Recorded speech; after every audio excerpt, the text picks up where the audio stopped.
বৈশাখ। এই বৈশাখের মতোই রবি ঠাকুরের জন্ম। সোনার আশ্বিনে নয়, হিমের রাতের অঘ্রাণে নয়, ফুল রাঙানো ফাগুনে নয়, এই খর ক্ষিপ্র বৈশাখেই তাঁর জন্ম। এই খ্যাপা বৈশাখের গৈরিক তিলক দিয়ে সাজানো তার জন্মদিনের ললাট।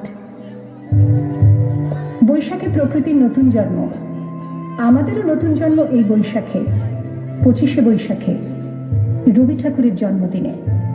দেখতে হয় না ক্যালেন্ডার, জিজ্ঞেস করতে হয় না তারিখটা কবে, আগে থেকে বুকের মধ্যে সাড়া ওঠে 25শে বৈশাখ আসছে, রবি ঠাকুরের জন্মদিন।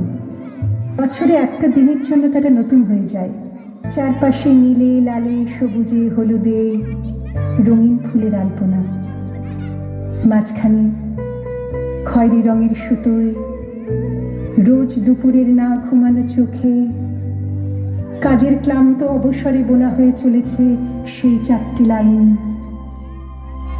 উদয়ের পথে শুনি কার বাণী, ভয় নাই ওরে ভয় নাই, নিঃশেষে প্রাণ যে করিবে দান, ক্ষয় নাই তার ক্ষয় নাই। শুধু কি সূচি কাজে?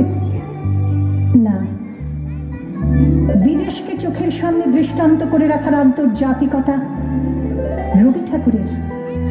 আমাদের সংস্কৃতিকে মাটির কাছাকাছি এগিয়ে নিয়ে যাওয়ার সংকল্পে রবি ঠাকুর, আমাদের সভ্যতাকে দানবের হাত থেকে ছিনিয়ে নেওয়ার সংগ্রামে রবি ঠাকুর।